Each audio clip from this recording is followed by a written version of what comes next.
Hi, my name is Stephen Welsh. I'm here to talk about why 7-Eleven failed in Indonesia and what country 7-Eleven could do well in. So starting off with why it failed, it was a great spot for locals. It had fresh food, alcohol, Wi-Fi. It was a great place for them to go, and I believe they really liked it from the video.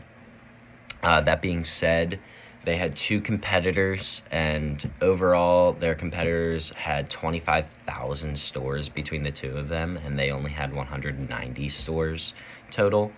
They had less than 1% of the market. So that when they imposed a ban on alcohol in 2015, their net sales dropped by 24%, and only being 1% of the market, they could not compete with the other two competitors that led the country. So that was one of the main reasons why it failed, because the alcohol ban and the fact that they had 1% of the market compared to the other two competitors that were local as well, not foreign. So the country I believe 7-Eleven would do well in is Nigeria. I believe it'd do well there because Nigeria is the biggest country in Africa, and that being said, they also are really prominent in the oil and gas industry. They have a lot of diversity. They like music, literature. There's a lot of famous authors from there, and they love sports, agriculture, and stuff like that. So I believe that Nigeria would be good to go into, because if you were to use the franchising strategy, I feel like that would be the best strategy to use when going into the market. If you could partner, just like how Japan, they did it with their 7-Eleven, if you could offer or find another company that could help bring you into the market and make it easier for your transition, people that already know like how the market is, because going into a different market, you're going to have to study a lot on everything in the market and figure out what the best strategy is to use. And I feel like with franchising, if you were to choose a successful company or a company that people already trust in the market, it would make it a lot easier and a swifter transition for 7-Eleven to go into that market. So the infrastructure within Nigeria, they have an LPI score of 88, they have an LPI of 88 and an LPI score of 2.6.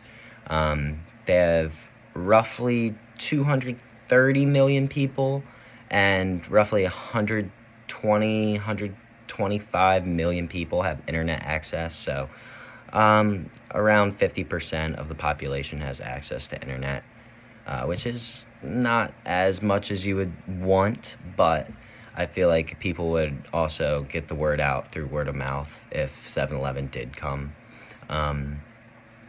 So the air quality is okay.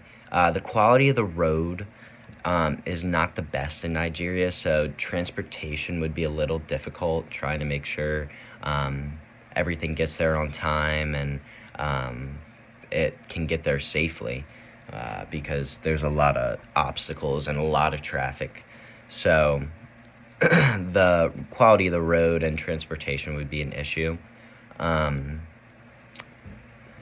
Going along that, I believe because they have a poor road quality, that would definitely attribute to some of the difficulties they'd have.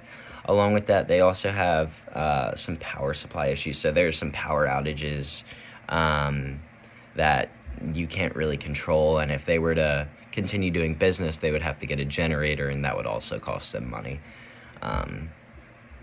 Also, along with that, water is not always the cleanest. It's a little bit harder to come by clean, reusable water. More so in the big cities, it's not a problem, but in the smaller cities it is. So those are the effects that the nature of the infrastructure can have on 7-Eleven's ability to thrive.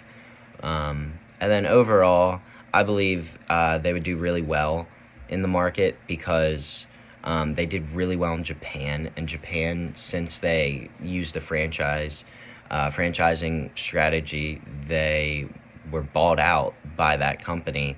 And now 7-Eleven, I don't think it's called 7-Eleven in Japan, maybe something else. But they really have thrived in their market, and they sold to that company in Japan, and they are making a lot of money and are doing really well. So I believe if they were to do that in Nigeria, they could have the same effect that it had in Japan, and definitely boost their market and be beneficial. Thank you.